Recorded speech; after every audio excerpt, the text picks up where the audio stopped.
Hi guys, and today I'll be playing Up the Hill, Down to Nevermind, and it's a game about identity, girlhood, delusion, and memory.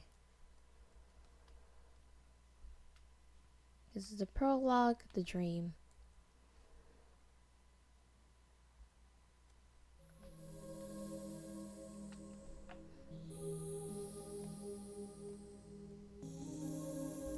I can't feel anything. This expanse, it's so unbearably thick. Oh yeah, the fog. It never goes away, it's always in the way. I'm traversing through the fog every day, every night. Who am I? I once knew, but the fog washed away everything. I can barely finish my sentences. The air isn't even moist, there's no substance to it. It's just nothing. It's just firmament. Maybe I can, if I try, maybe I can wade my way out of here. No, it won't work. I'm trapped. Who am I? What am I? I know I once had a face, a name. What else?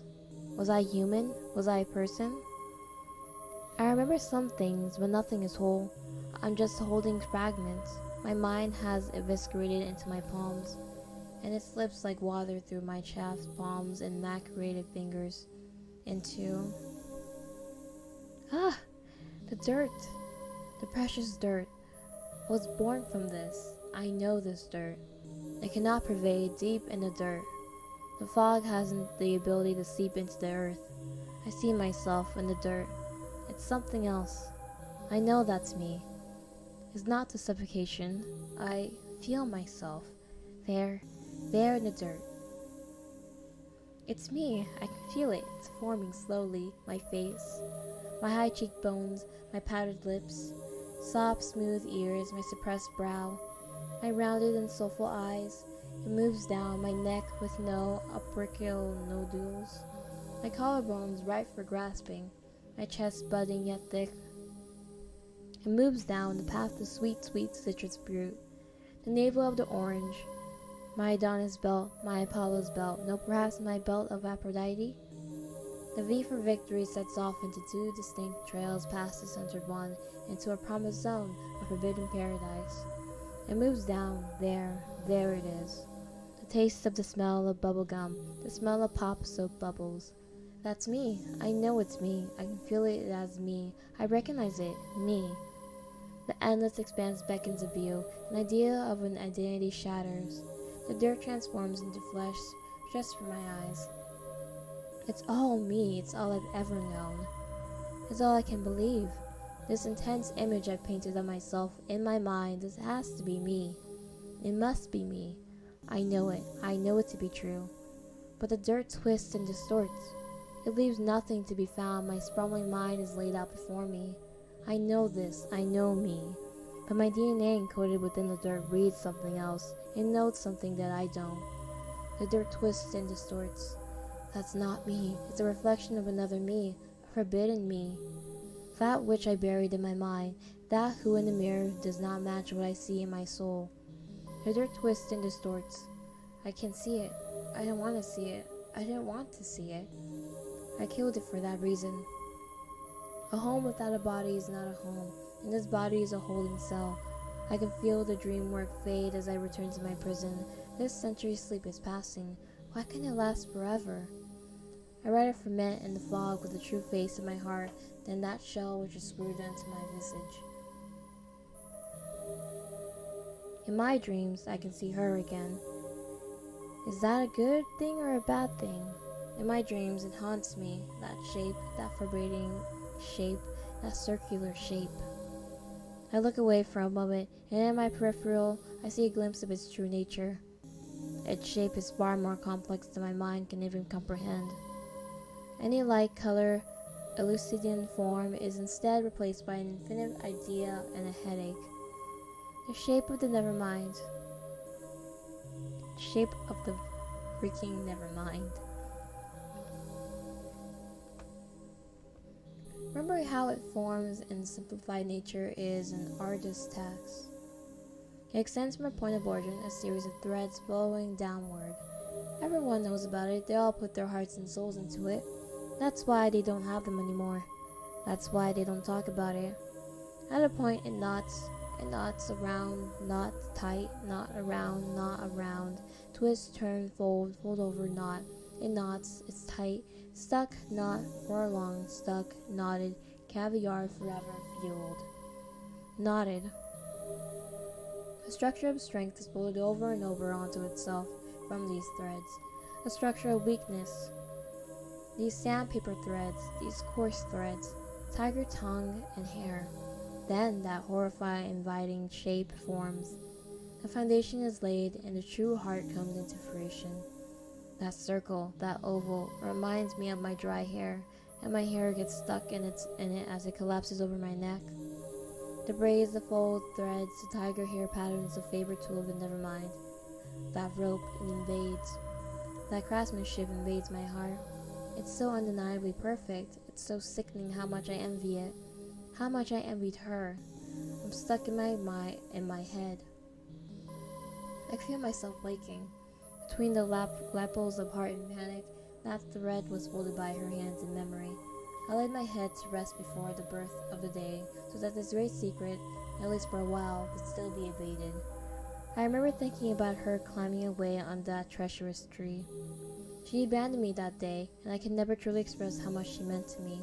Crying my eyes out to the point where I'd nearly gone blind, I decided to take up the bounty of the... never mind. Chapter 1, The Day Things Got Worse. Oh, that's us? We look dead. Deep in my dream, I had nearly forgotten. It always comes back to this. The real world. The waking world. The pile of laundry world. The plate stacked up world. The world that smells of sweat and vinegar. The world covered in tissues. The world with sunlight. The pain is still very real in the dream, but it's at least subdued. Well, as long as I'm here, I should at least do my routine. First, get up. Get up. Get up. Just get up. Brush your teeth. Make something to eat. Breathe. Get up. That's all you have to do. Get up. Just get out of bed. It's not even comfortable. It's damp and smells. You're sore. You've been laying too long. Your muscles are probably atrophying. Throw yourself off this dank mattress. Roll over. Get up. Get up. No, I'll just lay here for a little longer. If I get up, go brush my teeth, I have to see that reminder. That self-defying stab wound that sprouts into grief of all terms. I wish I had enough strength to shatter that thing. I laid there for hours just rotting. Her, the dreams almost always have her in them. Her, I miss her. I'm thinking about that. I realized something eternally and through eternity folded over itself eternally. She was so much braver than me in every way. If only I could follow in her footsteps. But I can't be like her. I will never be like her. She was greater than me in every fashion, even if she was only meant to harm me. Is that what she intended with me? I still haven't figured it out. Things will never be the same, and it will always be me without her. A pathetic me, a worthless me. That undeniable man in the mirror always staring back even if I look away. Me. Hey girl.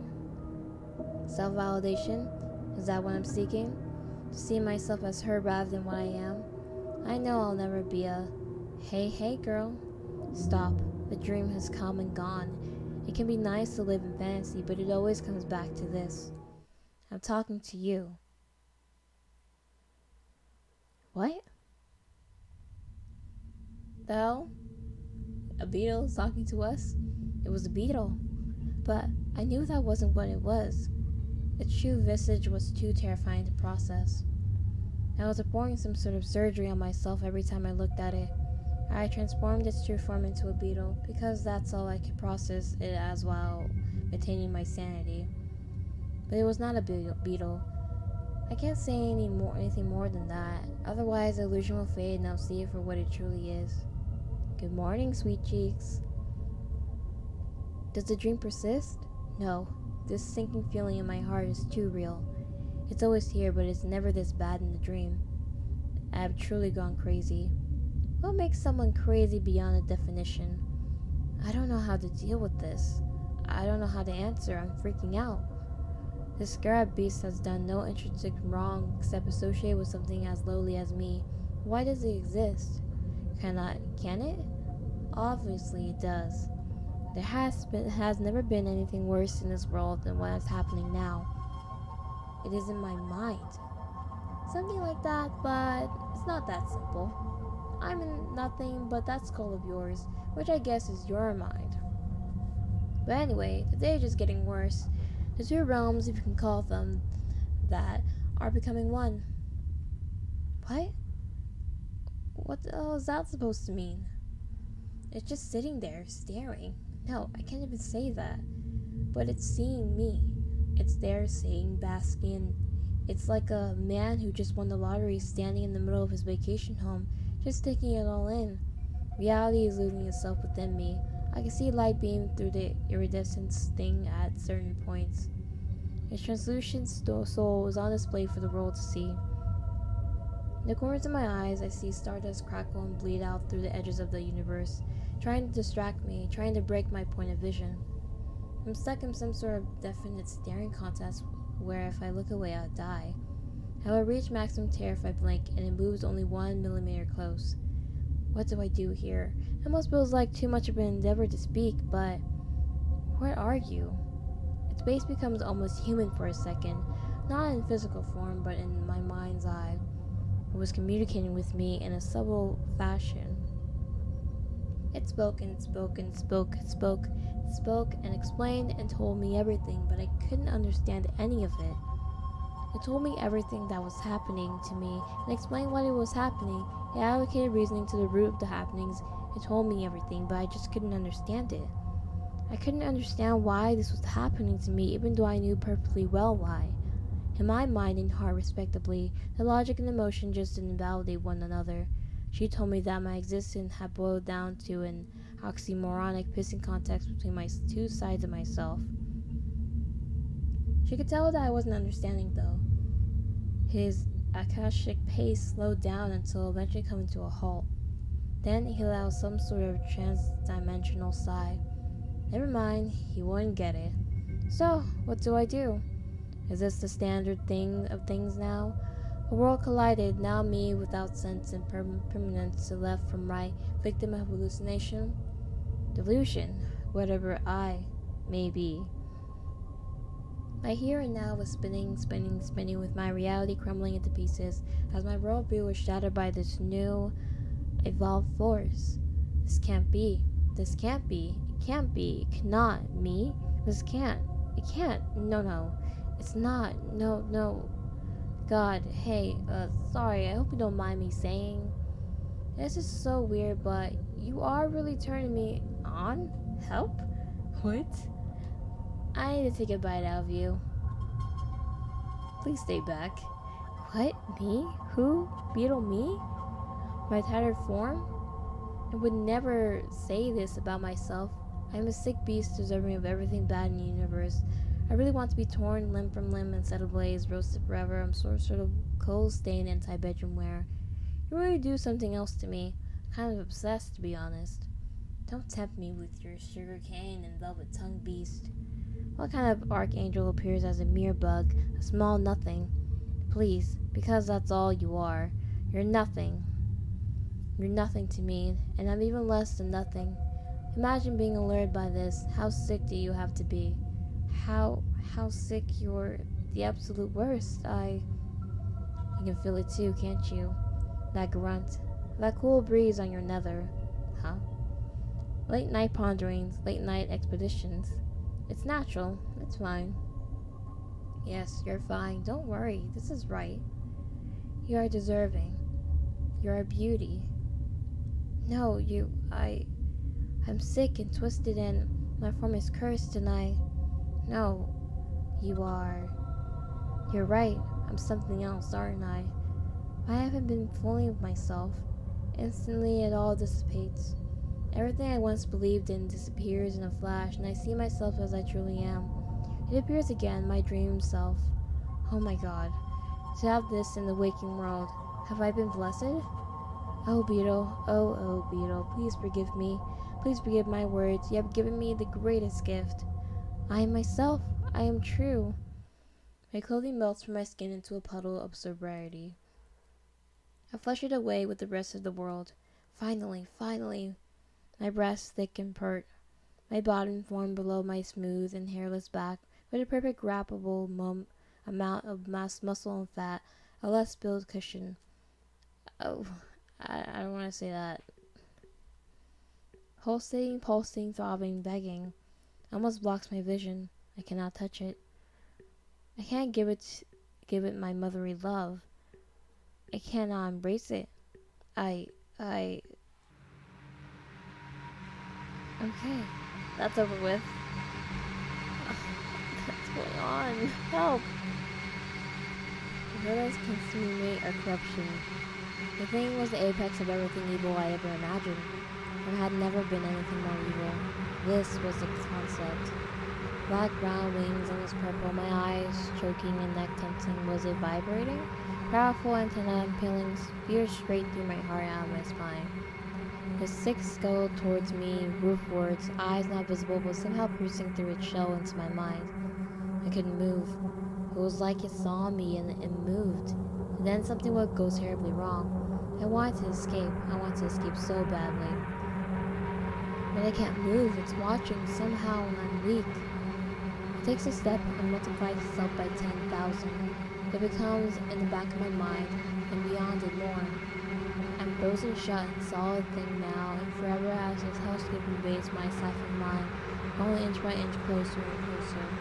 And closer, it gets closer, yet closer. It's so close. It feels like it can't get any more close. I feel like it's nose to nose with me, but my perception is altered by hostile forces. So I don't know if that's true, but I know it probably isn't. It's invading my soul. I'm isolating what's inside. My only way of coping is by displacing my heart and solving the puzzle. But inside, I'm screaming on.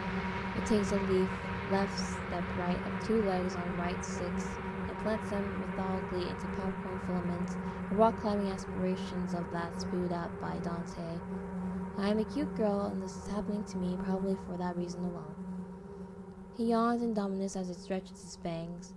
A supercomputer's calculations of the path it takes, spearheading its Napoleon through my core, runs within the single hairs of its antenna. It has already achieved my all. At this point, it is directly over me. Nevermind, paratrooper, comes into me from the ceiling, and reorientates itself now to me. Okay. Oh dear God. I was just bait. The siphon presents itself as I realize what it is to do. This cruel parasite is going to drain my girlhood. He gave it to me and built it up so it could be stripped down and rendered my heart sensual. Why? Why me? Why me? As terror and everything cinnamon of fear carbonated within me, my vision began to blur. The pain I felt inside my stomach, my chest, my throat swelled up to the point where I began to lose consciousness. Colors mixed together and I started seeing the eggs and guts of the thing as it became like liquid from the remnant of the growing light in my room. No, don't leave me now. Stay. We're not done here yet. We've still got a long way to go.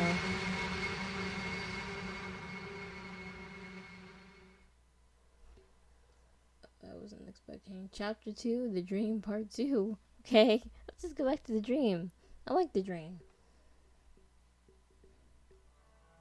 I couldn't handle what was happening to me. Passing out due to mental exhaustion, I fell back into that world. That forlorn world. That sullen world. The world that gives me experience leaves me without memory and nothing but pain, grief, guilt, and gunsmithing adoration. I eluded the swift and absolute, and instead assumed myself some sort of sleepwalking martyr, victim of the bugs in myself, my terrible self. Hey, Gazelle, wait up. This is just a memory. That was the first time anyone had called after me. The first time someone sought after me instead of me groveling for a smidge of attention. I thought you wanted to talk. She remembered that passing comment? That shy whisper of a request framed in the most worthless way possible. She came up to me in that hallway. I'll never forget the sight. It smelled like paint thinner and new textbooks. You could almost feel the mop handles as you hid in the closet. A library without a single speck of dust, but it definitely wasn't modern. You could almost feel the crease of the spine as you walked through the place, a corner to recluse in. The yellow sun shining through the memory with this residual blue glow, a terminal for carpooling, an area for friends. Oh yeah, I had friends. I wasn't popular by any metric, but I had friends. I wasn't really a loser, I was just introverted. I guess my memory is just impaired. It's been so long like this, I can't remember much else. But I remember her. I remember how she made me feel. She glared at me without malice or a snarl, but with inquisition. I can tell there's something about you. Her glare turned into a smug smile, but behind her glad eyes, it was just a momentary excitement. Something was missing. I could tell. I could tell that she wanted to. You're just like me, huh? She floored me. My mind didn't even shatter into panic. I didn't even consider if she meant that or this or that thing I hoped no one saw, or she knew. She knew. I can tell by the way you look at me. All that I carried within me was envy. Worthlessness, disgust, lust, envy. I envied her. She was pulling it off. That which was hidden deep in the caverns of my mind, the empty canvas in my heart, so flawlessly. I couldn't tell at first glance when I met her, but word spread to me eventually. She was born a man. It couldn't have been. She's so pretty, I couldn't tell at all. In all the pictures you could see of these people, it's so obvious. But the fact was an unknown to me. Didn't know it could be pulled off. But she, the stranger, classmate who I had only spoken to maybe twice or thrice as mystery, was doing it perfectly. Mastering that which I could never hope to grasp. Maybe it was a mastery, obviously, others knew, others could tell. So maybe I just saw her as something greater than what she was. I don't know. I was a dumb kid. I was an asshole. I was a piece of shit, but the impression of the other didn't quite matter to me. I was entranced with something, and if it was illusionary, then so be it. Either way, she picked me out. She read me like an open book, brand new and crackling with anxiety. We can talk more soon. She had to go, I guess, so all she left me with was a wink and a knowing imposing, and weakly veiled grin as she turned and walked away. And she was right, we did talk more. This was just a flashback, a bygone moment. We talked and talked and talked. We talked for months. We touched on things I had never even thought about addressing. She explored my vile mind with unconditional positive regard. Every terror I mouthed out in the fleeting attempt to be abandoned was met with a stare and a smile. She had heard worse. She didn't care. She didn't judge. I said some bad things, and she never cared. In retrospect, what was going on in her mind? I should have known. I knew something was up the first time I really spoke. I could tell, but I didn't want to face it. I liked her company and I just wanted to indulge in it. I didn't want to face the dreary, the rot. Oh, God, the rot. So, Iselle, I know you thought about it. Huh? No, what I asked you. Oh, yeah. She delved deep into my heart. She helped me so much. She used me so much. What was I to her? I can't stop thinking about it. So, got an answer for me, cool kid? I'm really curious. You don't have to, of course, but... No, it's fine, I never actually said it out loud. She stared at me like a cat waiting for a treat. Since you trust me with yours, Charlotte, I figure I should trust you with mine. I wish I had never answered that question, that horrid question. I knew what the consequences would have been. I regret everything. Maricel. Her smile started beaming before she recused back into her mind.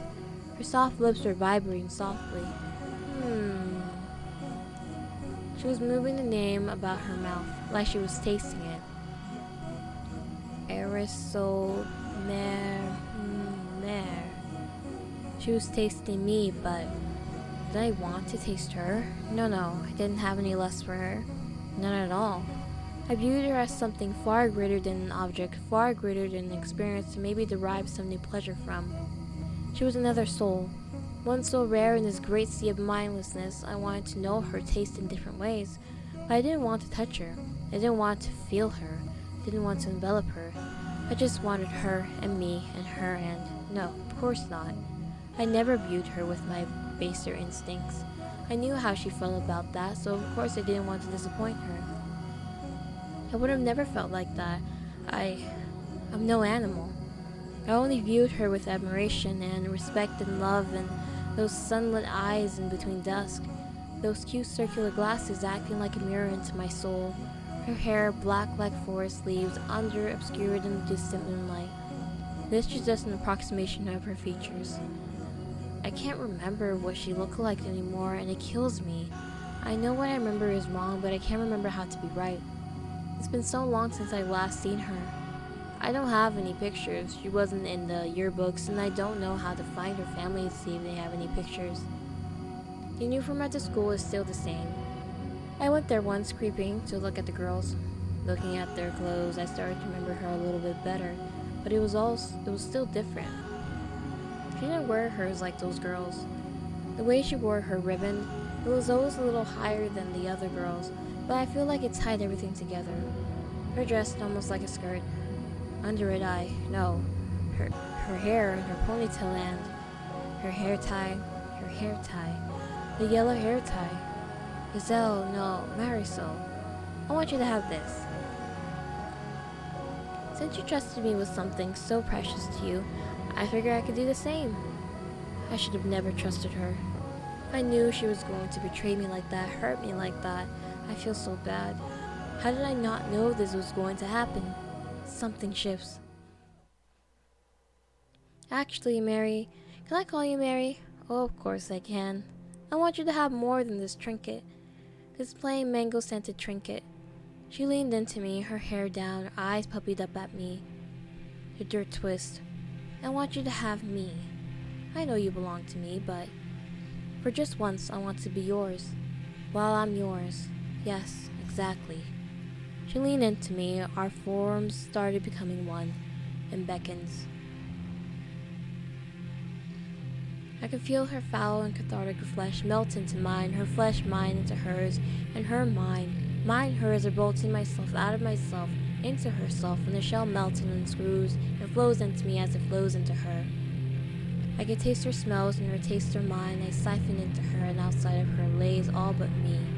I am now newly formed, flowed within her, which I aspire in testimony.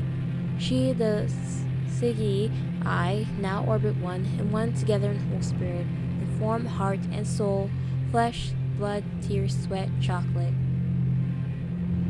Rusted chocolate, rot, stagnation, all opposed by the outlaw of my being, now transmogrified fresh into happiness. Rusted air exhaled, no ants alive, no water to breathe. From sunlight to shade, no beetles crawling, no fog to inhale. She's I, me, and me I to her. I being with her is all I be to be. Oh my God. I can feel her coarse vibrations beckon outside of me, and mine away from her. I've discovered it, healing. No beetles to crawl, no minds to invade, no self to jump scare the other. It's just I and no her, and her with no I, her to her I. We are crested as us, and as I, and as she, we are written in scrolls of my dripping wounds, forever now until death do us part. And our forms melt into the wood of the log and seep into the earth, and the dirt loving us back as I know I've loved it so. And we seep into the earth, and we are not fog, and there is no fog, and the fog isn't allowed in earth. We can't enter earth if we are fog, so we are not fog, and we are something else. We are whole together.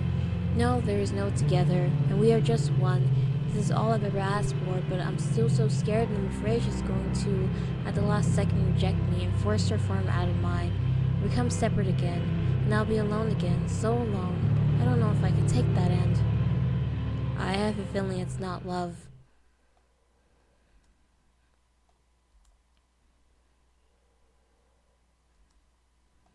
It's not love? Her form into mine, melting into one, within the waking world? No, that's not right. That didn't happen. You must be mistaken. Yeah, I must be. What happened? She gave me her hair tie and said goodbye. I told her I'd see her tomorrow, and she just smiled at me. I went home and slept. The next day, it was a very usual day.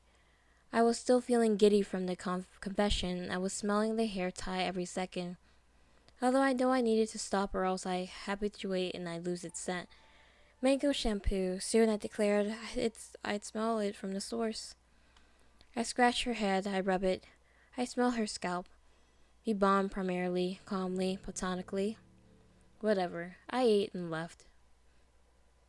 I arrived at the academy primed and ready to see her face again. It hadn't started like this, but we sat right next to each other in class. I sat way in the back, and she sat to the side near the front, but I had my eyes on her since before we became this. This, I mean like, best friends? Not anything more than that. I ran through that hallway, filled with memories of seeing her face against that backdrop. The yellow sun, the blue sky, the same spiel now amplified in love and trust because of her. Smiling, I opened the classroom door. Everyone was there except me. My seat was vacant, and I looked beside it, and so was hers. Huh? My smile faded, and I was just disappointed. Well, I guess she fell ill? There are mosquitoes and other pests out in the forest, so I guess that makes sense. Today is going to be a boring day. I sat and was. Without her company, everything felt a bit more grayed out. Everything feels so foggy. Even if we hadn't met each other in school because of something like this, we usually meet up at our spot in the forest. Our special spot. Our secret spot. That was the only way for us to meet outside of this place. I had a phone, but her parents wouldn't allow her to have one. That spot by the river, that spot which led into a sapphire grove, that spot which seemed to extend outwards into the forest and murk for eternity. Just a memory, a series of souvenirs you will never regain. So I went into the forest and went on the path, the trail I always took. This day hadn't been unique in any way yet. She'd be waiting there, or maybe, rarely, she wouldn't be, but I see her the next day, always. This day was uniform, one of the few hundreds I lived before, and I was used to it. I was fine with it. Deviations always sent me into a spiral of anxiety and fear, unless she was there to soothe me. I passed by the single rose bush that was finally withering. I passed by the other bushes with all the red berries that I wouldn't even eat, no matter how many times she dared me. She was never serious because she knew they'd probably be bad for me. I passed by the puddle surrounded by a perfect circle of mushrooms. I remember how I used to voice them individually and act like they were at a saloon. I passed our favorite spot, the fallen log with the red ants within it that never disturbed us. She wasn't there, but she had been recently. I found her bag stuffed in the log and her school stars in the puddle. The ants were swarming. There were less mushrooms than I remembered, and I swore less berry bushes than before. So I went deeper in. I went deeper. I found a set of footprints and followed them going deeper, deeper, deeper, darker. It was getting dark, darker, yet darker, and I was deeper than I ever been before. Was she angry at me? Did she not want to see me? Is that why she went this far? I saw shapes of circles as more puddles formed. I saw trees shaped like cylinders towering into the sky. I saw moss and patterns and pentagons and fungi colonies in the shapes of polygons I didn't know how to name. I saw the shape of the sun fade away near completely as the shape of the leaves overtook it. I felt the shape of the fog enter my mouth and take over my world. I noticed the shape of a tree smaller than all the rest at this point in the forest. I saw the shape of the Nevermind. The shape of the Nevermind. Her hair tied doesn't smell like anything anymore. Welcome back, dear. Dream about me. Final chapter 3. The Waking World. It's a finale.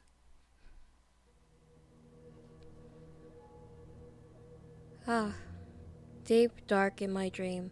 I had nearly forgotten. It always ends up like that. Bitter thorns and salt in my mouth. I wish I had never answered that question. Was earning my trust completely enough for her? Was her objective fulfilled? Was I the reason I wish I had never gone to sleep. I wish I had never awoken. I wish I wasn't. Out of the corner of my eye, a flash. It, him, her. Is using me again in passive ways, manipulating my mind by the slightest details. The beetle is there again in its disguise. I'm trying to keep it out of my vision. I think maybe giving it attention will give it more power. My peripheral is the limit. Regardless, I think I'm going to be sick. I rush into the bathroom. The scent, the stench. I can't force myself in more than the doorway. My eyes are transfixed upon the bathtub and that which lays within it. It almost seems like its space has bored deep inside the earth. Otherwise, this would be physically impossible. An infinite well where my bathtub should be, and instead of water, the corpse of a whale. It reeks of rotted blubber, decayed oil, vanilla extract, sweetened garbage, wet dog, puppet restrooms, dead dogs, old woman, fire, and gunpowder. I can see holes in the flesh of the poor thing where maggots writhe around and flies are birthed. The entire corpse shudders from the disrespect. Maybe not, it cries out weakly. The wretched mirror shatters from its cry and it begs for death. It yet lives, but it lives in pain. It lives in disease, squalor, and miracle, in the plummet to hell that it will never reach. The buzzing of the insects echoes of its mouth and empties eye sockets. I am the cowboy. Hazel, wake yourself up. Have you become so unaware? What is happening? Why is there a deathly well, and what is the infinite abyss in my bathtub?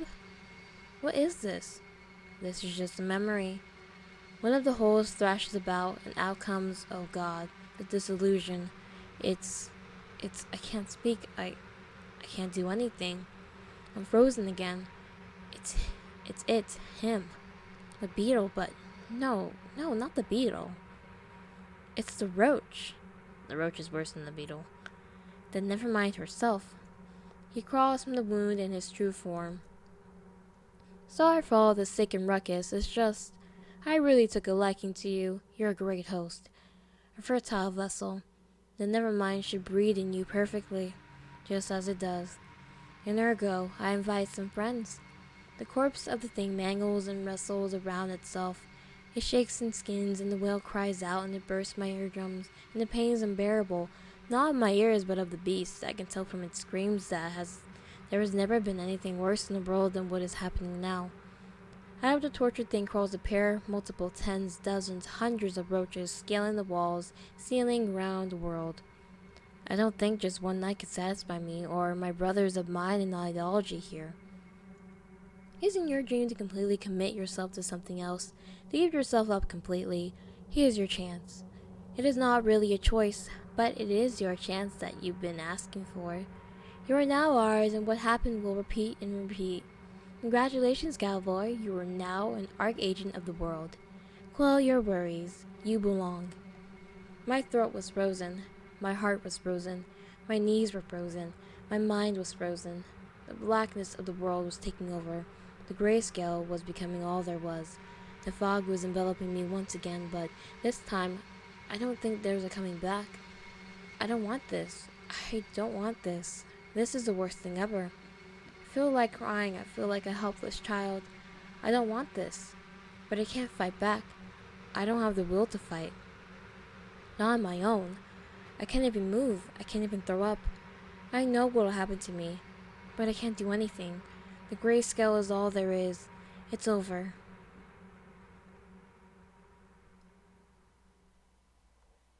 But there was a single pigment of color remaining, and in that moment it shone brightly. Iselle, not like this. I'm tired of being a victim to memory and despair and delusion and never mind, what does it matter listing the perpetrators? I'm done. Careful, careful. I carefully step backwards, making sure not to take my eyes off the brood as they breathe in liquid rhythm. But then it occurs to me, is that just a delusion? That there's some kind of power stalemate if I keep my eyes locked on them? Realistically, I know it is a delusion. And so I slam the door. Instantaneously, I hear 1,000 toothbrushes scrub away the floor behind the wooden barrier. And so I turn my back to the source and run. My eyes are blind. I've escaped from my only defense against the enemy, and now I flee. I run, I flight. But I know in a second they could overrun me and drag me down and eat me and embrace me and transform me and occupy me, and I can become litter if I falter for even a second. But I've already made my decision and I must run. My house is like a labyrinth, a maze of bodily fluids, smells, fears, and reminders. I know it like the back of my hand, but I can't find my way out. Somehow, looking at the exit, I'm running into walls and find myself in the kitchen. Suddenly, I'm in front of a vase and I'm lost. The two worlds, the realms, whatever, they begin to form into one as the beast tries to haunt me once more. I'm here again, at the start of a bad day, and it haunts me. And I'm here again, on the worst day of my life. And I can hear the clicking and clattering of the bastard pseudopodia behind me and in front of me and blocking the exit. In my mind, all around me, I have to give up. It's too late and there's nowhere to go and I'm a fool for even trying. And Iselle, are you even listening?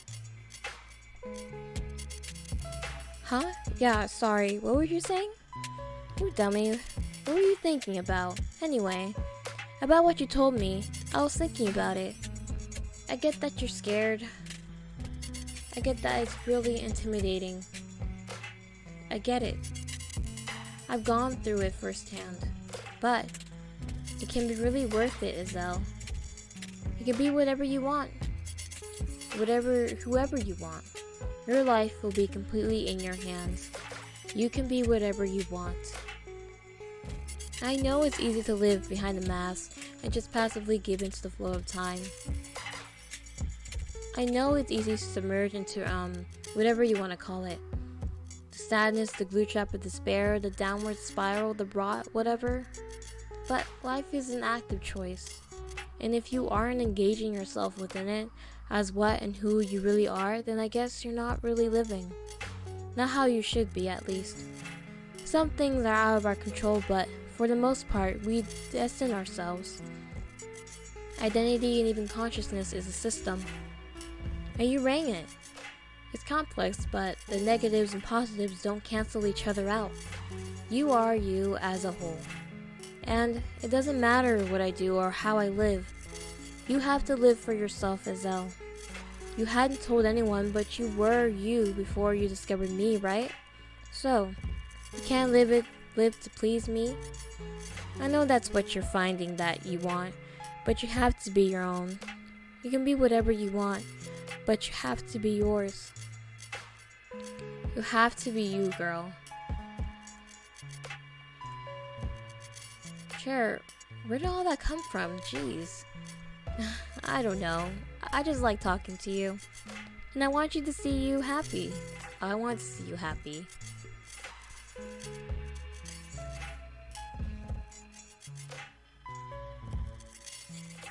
The end. Oh, that's the end? Oh, that feels touching. Okay, and that is the end of Up the Hill, Down to Nevermind. I feel like this story alludes to, I don't want to say it, but yeah, and depression. Seems like Zell fell into a depression when they saw what their friend dead like that, because I don't know if Zell was really in love with her or not. I guess it was alluding to that, but she was saying that it wasn't really love. Maybe it was more of a wanting to become who she was, and then her just dying broke something inside of Iselle that it just felt like something shattered inside of her, and just she couldn't really live anymore and whatnot. And the beetle and the roaches were that depression slowly creeping into her, trying to consume her thoughts and her mind, and making her part of like the Nevermind, basically what she calls it and whatnot. And her remembering her friend helped her like get her out of that depressive episode and like finally step outside her house and be who she really wants to be, be her own person and not the person she wanted to emulate that her friend was and whatnot. I think that's what it's about. I feel like there's more to it, but I feel like it can be interpreted in different ways and whatnot. Overall, I like the story. I like the writing. It was lovely and whatnot. So, thank you guys so much for watching this video. Bye.